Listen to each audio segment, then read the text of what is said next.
trading kita itu udah mulai biru, kita tuh udah kayaknya gatel mau close, gitu kan, mau nutup kan ambil keuntungannya. Padahal belum mencapai target yang kita inginkan.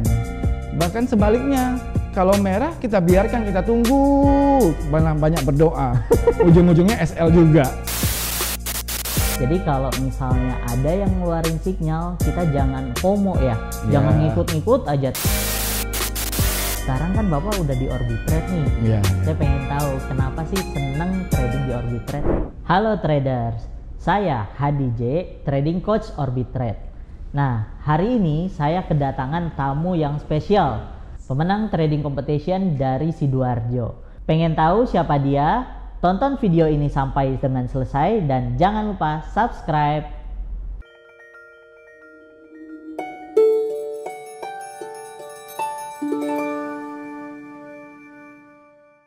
Nah, ini dia nih, pemenang trading competition di Orbitrade, Bapak Rizal. Halo Pak, apa kabar? Baik, alhamdulillah. Oke, pertama saya ucapin selamat dulu ya. Terima kasih. Bapak telah berhasil memenangkan trading competition di Orbitrade dengan membawa pulang hadiah motor listrik ini. Pengen buru-buru bawa ini. Rencananya mau pakai sendiri atau buat anak atau gimana nih Pak? Ya, anak sama istri saya udah pengen kapan dibawanya tuh katanya.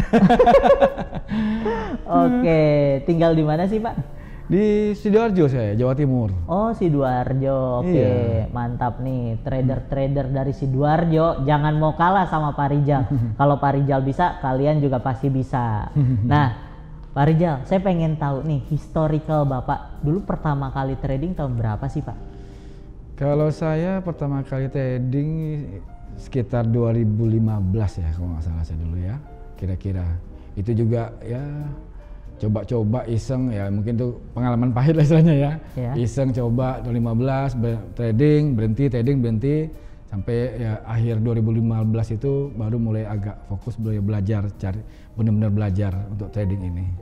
Berarti coba-coba kurang lebih 1 tahun ya? Hampir nggak sampai 6 bulanan lah, lebih kurang pertengahan itu biasanya. Oh, kan? 6 bulan. Itu modal awal seorang trader pemula berapa tuh waktu itu Bapak? Kalau saya sih anjurannya sebenarnya kan pakai modal kecil dulu atau pakai demo dulu. Saya kalau pakai demo kayak nggak greget rasanya kan, langsung aja terjun, tapi modal saya 100 ya, $100. Trading MC. Injek lagi, bikin lagi 100 MC lagi. Ya itu saya bilang tadi kan belajar sampai pada titik saya ini harus serius ini mempelajarinya kan. Berapa kali itu mungkin 5 kali ada kena MC itu kan. Itu saya mulai belajar kan, nggak mungkin terbuang sia-sia gitu kan, harus benar-benar dipelajari gitu. Oke. Kapok nggak sih Pak waktu itu MC berturut-turut? Dibilang kapok kayak sambel ya. Kapok sambel tapi masih pengen masih penasaran. Saya sebenarnya melihatnya kayak teka-teki penasaran gimana menaklukkan forex ini sebenarnya. Itu aja sebenarnya penasaran. Dulu waktu Bapak masih jadi trader pemula tuh teknikal yang digunakannya apa tuh? Nah, apalagi bicara teknikal ya. Kalau udah pada kondisi sekarang, saya ingat masa lalu saya bingung dulu teknikal apa sebenarnya.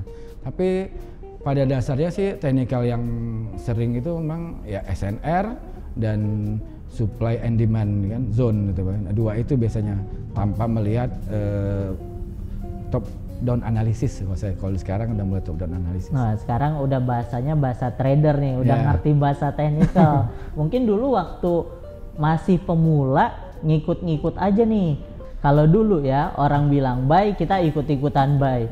Orang sell, kita ikut-ikutan sell. Orang margin call, kita juga ikut-ikutan margin call. Tapi hebatnya Pak Rizal ini walaupun udah pernah kalah, tetap terus belajar sungguh-sungguh mempraktekkan technical analisa. Sampai hasilnya sekarang nih udah kebukti nih. Iya, alhamdulillah. Bisa bawa pulang hadiah motor listrik. Oke, kita tadi udah ngomongin masa lalunya Pak Rizal ya. Sebagai seorang trader pemula, dia coba-coba ikut-ikutan margin call juga.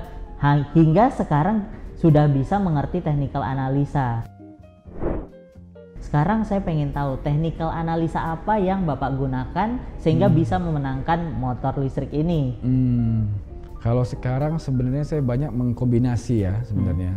Kalau arah tren, saya mungkin mencoba belajar, saya sambil belajar juga sebenarnya Elliott Wave saya sebenarnya. Arah pergerakan harga kemana, Tapi tetap kita analisanya dari top down analisis dari TF monthly ke bawah kan. Karena TF kecil itu belum tentu adalah tren, tapi retrace dari tren yang lebih besar lagi. Nah, kemudian baru bisa masuk yang seperti tadi ada apa namanya? Engulfing dan sebagainya, itu bisa kita entry di sana. Seperti itu diantaranya. Oke, berarti analisanya dari time frame yang besar ke time frame yang kecil untuk melihat seberapa besar pergerakan dari market tersebut gitu ya. Iya.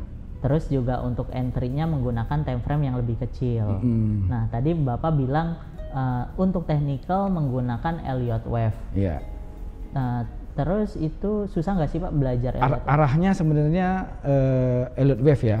Sama dengan sinyal tuh sebenarnya. Sekarang juga udah banyak kalau mau belajar di grup-grup Telegram juga ada. Kalau saya sekarang tidak menerima mentah-mentah mungkin. Saya verifikasi lagi lah. Sama dengan sinyal, walaupun ada sinyal, misalnya seperti dulu saya sinyal buy, atau margin call kan. Kalau sekarang sinyal buy, saya pelajari dulu analisa saya. Kalau memang confirm hampir sama dengan analisa saya ambil. Kalau saya ragu, nggak saya ambil. Seperti itu. Nah, begitu juga dengan yang tadi intinya Elliott Wave itu sendiri banyak yang mengajarkan juga. Ada kadang-kadang satu orang mengajarkan teori yang berbeda, tapi tujuan utamanya arahnya kemana udah bisa kelihatan sebenarnya. Tinggal nanti entry-nya di mana. Entry-nya di mana itu. Nah, itu pesan penting tuh traders dari Pak Rizal. Jadi kalau misalnya ada yang ngeluarin sinyal, kita jangan FOMO ya. Jangan ngikut-ngikut aja tanpa nggak tahu reasonnya. Kalau ada yang memberikan sinyal, kita harus analisa lagi. Apa reasonnya, terus sesuai nggak dengan analisa yang kita buat gitu. Nah, tadi masalah technical udah nih Pak. Yang kedua lagi yang sering banget masalah trader itu mental atau psikologi. Itu gimana sih Pak, rahasianya apa? Baik lagi sebenarnya mental ini psikologi trading sebenarnya ya. Tentunya berkaitan dengan teknik trading sendiri. Maksudnya kebanyakan, saya pernah ngalami lah istilahnya kan. Kalau kita trading kita itu udah mulai biru, kita tuh udah kayak gatel mau close gitu kan, mau nutup kan ambil keuntungannya. Padahal belum mencapai target yang kita inginkan. Bahkan sebaliknya, kalau merah kita biarkan, kita tunggu, banyak berdoa. Ujung-ujungnya SL juga. Nah, bagaimana kalau menurut saya sih, kalau kita udah mantap dengan setup kita, udah itulah risiko kita, biarkan dia menuju SL atau dia menuju ke TP. Itu kecuali dalam perjalanan kita ada perubahan yang sangat signifikan, baru kita ambil keputusan untuk close, cut loss atau take profit. Nah, ngomongin masalah mental dan psikologi nih, tadi kan Bapak udah ceritain sebelum kita memulai trading kita harus buat analisa dulu nih, ya kan? Jadi kalau buat teman-teman yang mau sukses seperti Pak Rizal, kalian harus bisa membiasakan diri melakukan trading analisa yang sudah dibuat seperti itu ya Pak ya. Dan sabar menunggu.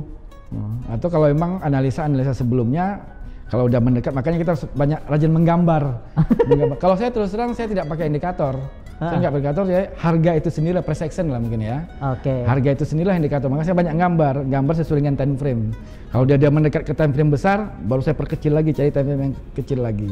Disitulah saya entry-nya nantinya. Mantap banget tips-tipsnya. Oke Pak, selama ini Bapak kan pernah ngalamin pengalaman-pengalaman buruk trading ya. Baik itu di broker 1, 2, 3. Nah, sekarang kan Bapak udah di Orbitrade nih. Saya pengen tahu kenapa sih seneng trading di Orbitrade? Kalau dibandingkan dengan broker lainnya, mungkin diantaranya yang penting kan dana sebenarnya ya. Pasti investor tuh, kita trader ini kan pengen dananya aman. Pertama itulah pastilah ya, kita harus tahu. Kalau saya sih pernah punya pengalaman brokernya broker online lah ya, broker dunia maya mungkin dulu ya. Dunia maya, dia pakai mungkin dari luar negeri, istilahnya apa tuh? Initial broker ya, IB ya? Oh iya. Pakai IB gitu. Kadang-kadang kita juga dibatasi withdrawnya, itu nggak bisa sepenuhnya, bertahap. Pas pada saat kita agak gede nanti minta waktu lagi. Kalau di Orbitrade ini saya yakin ini penarikan dananya cepat. Betul banget. Langsung gitu kan. Iya. Tradingnya, dan broker jelas kan di mana brokernya kan. Betul. Keamanan sebenarnya kan, security Nomor dana satu, sendiri. keamanan. Iya pasti itulah. Orang mau berinvestasi kan, dananya harus aman, bisa diambil gampang, untuk bertrading gampang. Orbit Trade ini kan komoditasnya atau asetnya udah banyak ya. Betul sekarang banget. Ya. Bahkan saya dengar saham Indonesia juga akan masuk juga katanya. Nah, bener banget Pak. Jadi di Orbit Trade itu kalau trader-trader saham lagi bingung, loss karena sahamnya turun, di Orbit Trade ini bisa short selling. Mau saham BBCA lagi turun, kita bisa short selling dan kita bisa juga mendapatkan profit. Kalian harus buktiin dan join di Orbit Trade. Nah, selain 2 keunggulan tadi, apalagi nih Pak yang Bapak senengin dari Orbit Trade? Yang jelas itu apa? Edukasinya. Ada sering kita ada kayak webinar, ada pembelajaran juga kan. Kemudian ada juga rekomendasi sinyal. Tapi baik lagi sinyal jangan diterima mentah-mentah. Siapapun betul. Itu coba divalidasi lagi atau verifikasi lagi, karena yang berisiko uang kita sendiri masalahnya, bukan uang orang lain. Itu jadi keunggulannya ternyata edukasi dan rekomendasi sinyal tuh sangat luar biasa. Bahkan yang saya senang ini hasilnya trading competition. Jadi ada tantangan tersendiri untuk mencapai hasil ini gitu. Untuk competition ini kan. Jadi selain dapat profit dari trading, dapat hadiah tambahan juga yang diberikan oleh Orbit Trade ya. Nah, itu dia bincang-bincang saya pada hari ini bersama Pak Rijal. Sukses untuk Pak Rijal, selalu ikuti trading competition yang ada di Orbit Trade. Pasti itu. Thank you semua. Bye-bye.